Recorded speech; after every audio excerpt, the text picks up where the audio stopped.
Good evening, everybody. I'd like to call the March meeting of the Montgomery County Legislature to order for the second time. And clerk, can we have a roll call, please? Chair Pep. Present. Legislator Elwood. Here. Legislator Sweet. Here. Legislator Muehlbeck. Present. Legislator Hadwell. Present. Legislator Feriello. Here. Legislator Majewski. Here. Legislator Pep. Legislator Kowalczyk. Here. Legislator Pollock. Present.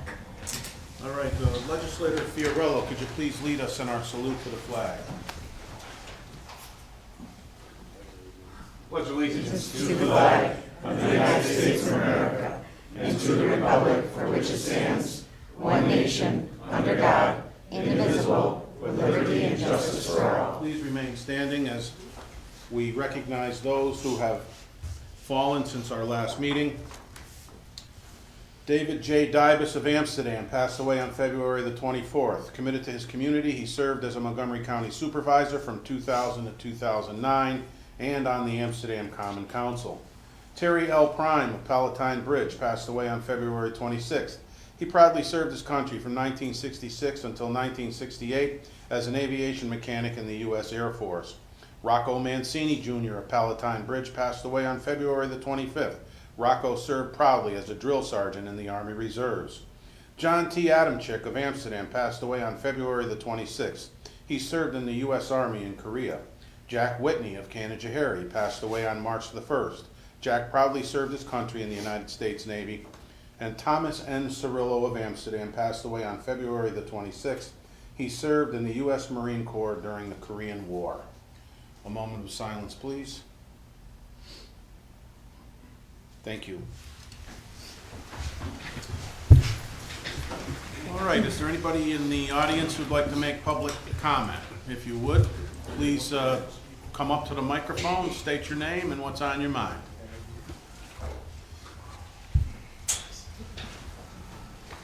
I didn't see anybody else, so I figured I'll go first. Hi, I'm Steve Hellman. I'm the supervisor of the town of Glen, and I'm a longtime advocate for Montgomery County communities. Montgomery County is a statewide leader in attempting to ensure our community's economic and environmental concerns and our state constitutional privileges to self-determination and home rule are respected and well considered in the siting of large-scale industrial solar facilities. Montgomery County scenic byways laws, and especially the cumulative impacts law, have emerged as significant tools in forwarding this cause.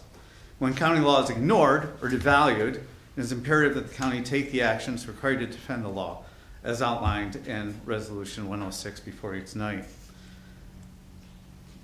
This is now even more important now that the state legislature is targeting state reforestation lands for large-scale solar developers with Senate 4408, which just passed in the Senate and has been sent to the Assembly. That could put the Charleston, Roll Grove, and Lost Valley state forests at risk here in Montgomery County. Without a clear understanding of the cumulative impacts to tourism, water courses, and our county's community character, if the cumulative impacts law is so easily set aside by regulators. I've commended the legislature in the past for your wisdom in passing these laws, and I thank you again. I speak and present to community groups, elected leaders, and agency officials across the state, and I point to the cumulative impacts law as a significant accomplishment, and that it addresses those things that the Office of Renewable Energy Siting would rather not talk about. Through this law, this body recognized that targeting rural upstate communities over and over again with large-scale industrial solar will have a devastating impact on the economy, environment, community character, job potential, and the quiet enjoyment of our communities. You recognize that converting thousands of acres of farmland to glass and steel not only destroys farm jobs, but hurts the farm supply and equipment dealers who support these farms. You recognize that an industrial face to our rolling hills, roadside stands, farms, orchards, Amish businesses, recreational facilities, historic and cultural locations, and other family tourism destinations would hurt our tourist industry. You recognize that removing viable, high-quality ag lands from production would force our Amish neighbors to look elsewhere for lands to acquire and work and to raise their families. You recognize that partial removal of solar infrastructure at the end of life devalues this land and renders it less usable and could create a solid waste issue that the town and county would have to address. You recognize that these industrial developments are massive. In my town, the proposed facility will be by far the largest industrial development in the town, and likely the entire county, unless, of course, they go ahead and build the one next door in Root and Canchahuri. And because of state mandates, these facilities will produce less tax revenue than other similarly valued developments on much smaller pieces of land. The cumulative passed law was highly effective, and for the first time in municipality, the county of Montgomery was awarded party status in an ORES application matter. But because of the broken system and the truly twisted fashion in which state law was applied, the agency determined to forge ahead anyway. I strongly urge the legislature to direct the county attorney to file the appeal outlined in the resolution. I'm very thankful for the forethought and consideration that this body has provided in laying the foundation that brings us to this point. And I'm so disappointed with the state's single-minded determination to ignore so much to cite these community-changing behemoths in our county. It's sad that ORES exec director's decision was so stilted towards the developers and the county's law was not given its full due. However, sometimes when leadership, like Montgomery County's in this case, is questioned, and the sober and determined decisions that you have all made are challenged, it's imperative that these decisions, these laws, be strongly defended. Please continue on your path of leadership and give the green light to this legal action. Thank you. Thank you, Mr. Hellman. Anybody else like to make public comment? Hi, Hi. Barb Damon, Town of St. Johnsville, other end of the county.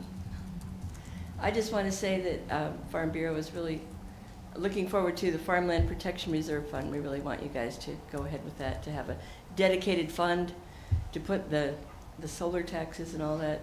I don't know exactly how much you're going to get, but I think it's probably substantial. To have that fund dedicated and not tapped into for any other things. Just short and sweet. And I have a bunch of applications for everybody to join Farm Bureau. I looked up all the membership. I didn't see any of your names on there. Can I leave this with the clerk? You sure can. Oh, Thank you. thank you.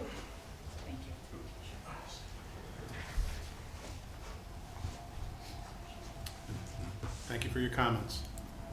Thank you for your time. You're welcome. Would anybody else like to speak? All right, hearing none, we will move on.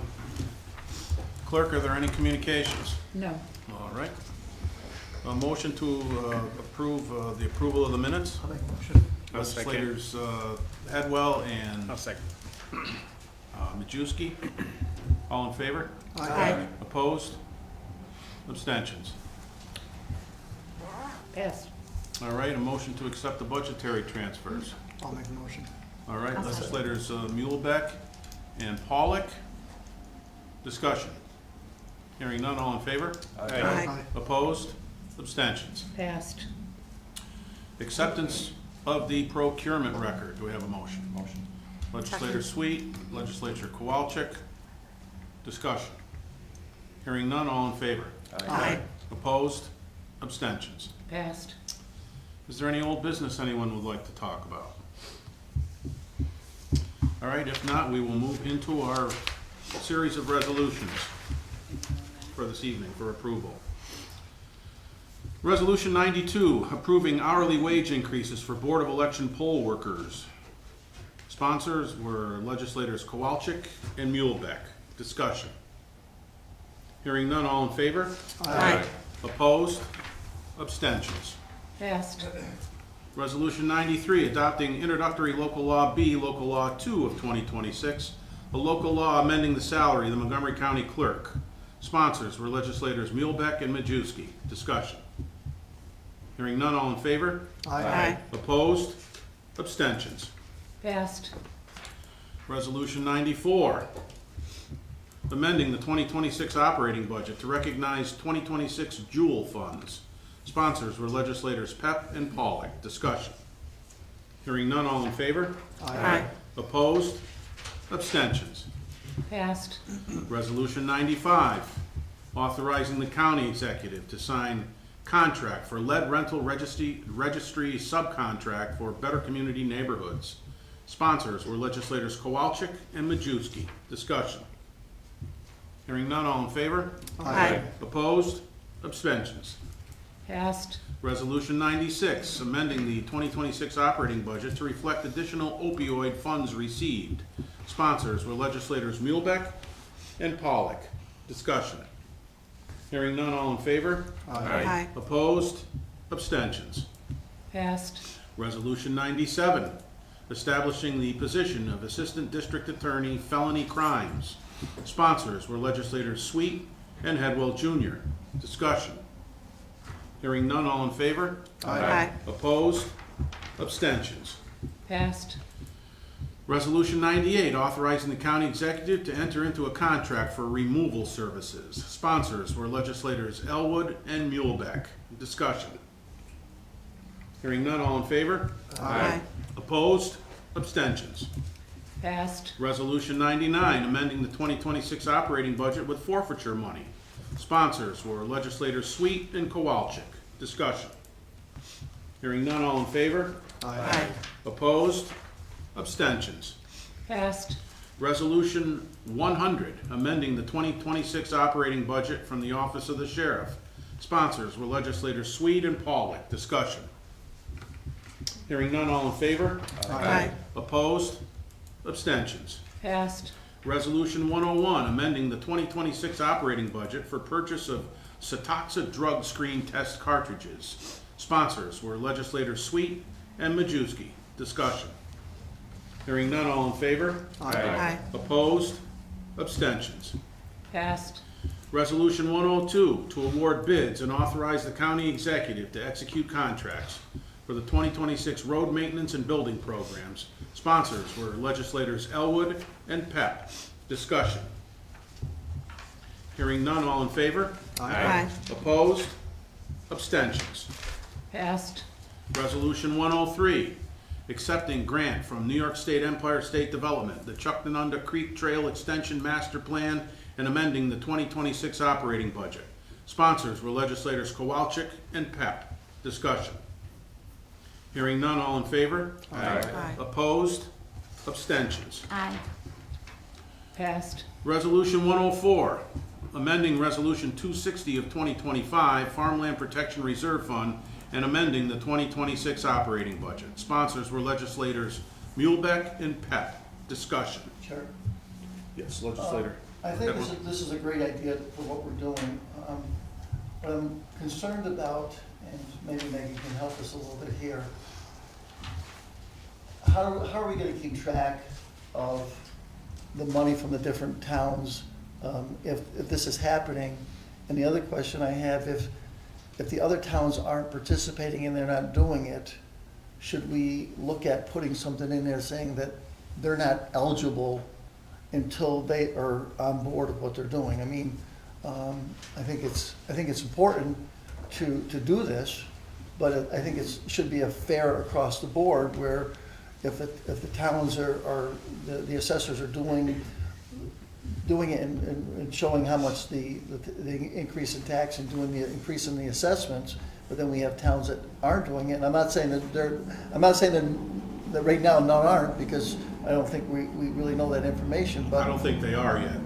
but how do we, if one's doing it and the 5 others aren't, or one, can we? What's the thoughts? I mean.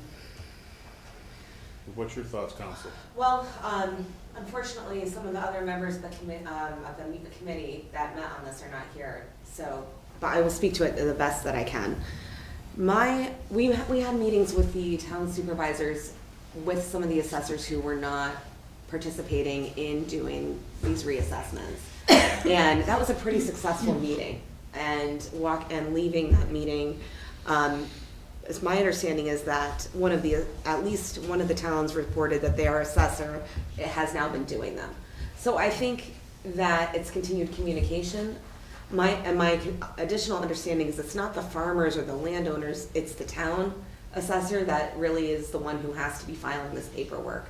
So the two aren't necessarily connected, like the individual farmer who would be benefiting and the town assessor who needs to, figure out the paperwork. The county did hire a support staff to help the towns get this in place and to do some of the logging and everything else. So we have that in place, and I think it's communicating that to the assessors and to the town that there is support there, which our first meeting was successful on.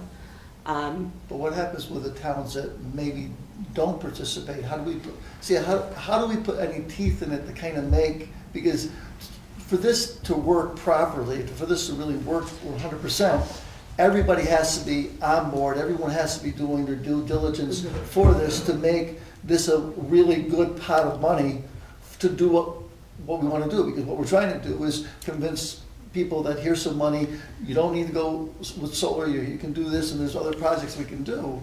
But how do we, I mean, we can't personally go and say to the towns, the supervisor, or the assessors, you must do this. But if we say in this resolution that if you aren't doing your due diligence, then they're not eligible, and then maybe the people in that It'll town motivate them to. would yeah. then say to the, I mean, there has to be, I mean, I'm just talking out loud with this, because we need to have some motivation for them to move forward, because it's very easy to say, you know what, we're not gonna do this, you know, let this town do it, let that, you know, but for this to really be 100% benefit to the Montgomery County residents, everybody has to be participating to do this. You make a good point, but And the concept that if somebody's not participating and playing the game, should the farmers in that entity, in that municipality, be entitled to these funds? I think you make Kind of like NATO, you know what I mean? You're not carrying your weight. I mean, I think you make a good point, and that came up during the meeting in a different way. The way it came up in the meeting was not that the farmers in that community would be negatively impacted. It was that if the local municipalities did not participate, then the county would potentially have to look at ways to get this law enforced, you know, and make sure assessments were happening, because it does impact county assessments. And nobody wants that, and that's why I say again, I think it's more about getting just the information out there about the county resources that are there for the towns to use and bringing everybody to the table. So the first meeting was good, and we had good results from that, and it seemed like people were getting on board. It has not come to my attention since that meeting that anyone is digging in their heels and refusing. It seemed like there was some movement, but I think there should be a lot of follow-up on it. Well, there needs to be, and there needs Yeah. to be follow-up on our end, because, Yeah. you know, it's one thing to have the assessors go out, figure out what the delta is and put it in the pot, but then we have to be able to designate that money and earmark it for this fund, and I mean, because we put 250,000 in this year, but if we come back and find out that the possibility it could have been 500,000 or 300,000, or, you know, whatever, that would, but that, I mean, that's what we could have collected, but we only collected 100,000, that's not good either. I mean, that's what I'm just, because we don't know what we could be collecting. I mean, we should be able to know what we should be collecting, because everyone would know that these parcels of what the increase is going to be, we should know what the amount should be from each of the towns, I would hope.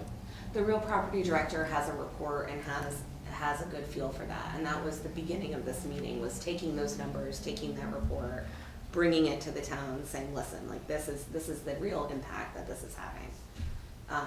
So I think continued communication between real property, the towns, the local assessors, the county officials is something that does need to happen. So is this something we could maybe put on our radar within 3 months, 4 months, or just give us a time period to kind of see where we're going with this, and if we have to then revisit this resolution and well, make that it, is the purpose really behind this. and make a change to it and say, you know, we need to do something to jumpstart these other, because I mean, this is a great avenue for some things to be done. That is one of the premises behind how we modified this, was to make sure that, you know, there was time for this stuff to sort itself out. You know, and, you know, let's compromise, let's fund it this year. I mean, speaking with Farm Bureau executives, you know, they indicated to me that this 250 may not even get used this year because they have some things that they have to sort out before they would begin tapping it, you know, so, which I think will afford even more time for us to be able to wrap our arms around whether our Treasury Department can properly delineate those tax dollars into this fund, and the assessors before that can properly, you know, reassess and designate those dollars so that, you know, we can identify them when they come into our coffers. Legislator Sweet? So this is just a one-year deal Yes. for this, for now. Right. So we could track this and see what happens this year. Yes. And then find out who's playing ball Yep. and who isn't. That's And correct. After 3/4 of the year, you can probably figure out who's gonna contribute and who's not. I'd hate to see anyone in the township whose assessor's not cooperating lose benefit from Lose this year. benefit, yes. So we can continue to monitor this, and then if we need to next year, put verbiage in the resolution that says, if you don't cooperate, you're not eligible. That's correct. And then Right. then the constituents of that town could go and knock on the door and say, hey, what's up? You're right, Legislator Sweet, and that's what, putting a one-year term on it instead of a 5-year, here's 250 a year regardless of how we know how it's gonna work. We had to rein it in a little bit until we could wrap our arms around it, but we still want to help out, you know, our most important, you know, industry in our county, which is our agricultural industry, you know. But I think by us just having the discussion about it, kind of putting, then we're looking at this, you know, it's not gonna be one of these things where Yes. we want everyone to participate. And we should probably get, you know, our tax, or, you know, like our this real property in here, giving us a report and see how it's working too. Chris? So You know, therein every lies so part often. of the issue. When property is sold, the amount of time that currently takes for the assessor to be notified that a parcel is sold may push it past or into the next fiscal year for us. So that adjustment may not be made to be able to do a clawback that year, but it goes back 5 years. Yeah, So the clawbacks that we see this year might be 3 years previous. retro. Retro, yeah. right. So one of the things that we need to do, and New York State is also behind. So there should be reporting that's actually coming out of not only real property here of filed transactions and sales of, and really we need to concentrate on farmland, right? Because Yes. the clawback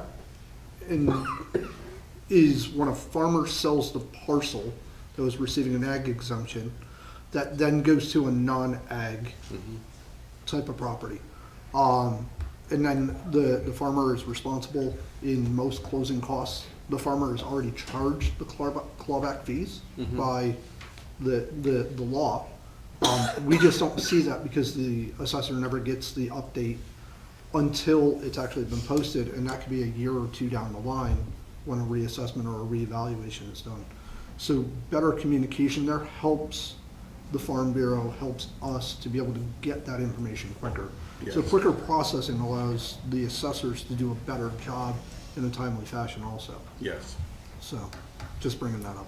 And, you know, I did learn in discussing this that it's not so much to pay people to de-incentivize them from doing business with solar. It's more to be reinvested into the farms that remain to increase their productivity because, you know, they're creating more of a paucity of farmland by doing business with solar, that the acreage that remains, you know, if they want to develop another adjacent piece of land and need money to do that, or perhaps lease an adjacent piece of land to increase their productivity to pick up where a lost farm left off, you know, that's more of the gist behind it than giving people a check and, oh, you know, congratulations, you didn't go with solar, here's 50,000. It's not that, it's to reinvest in the farmland that remains to keep it productive, you know, so.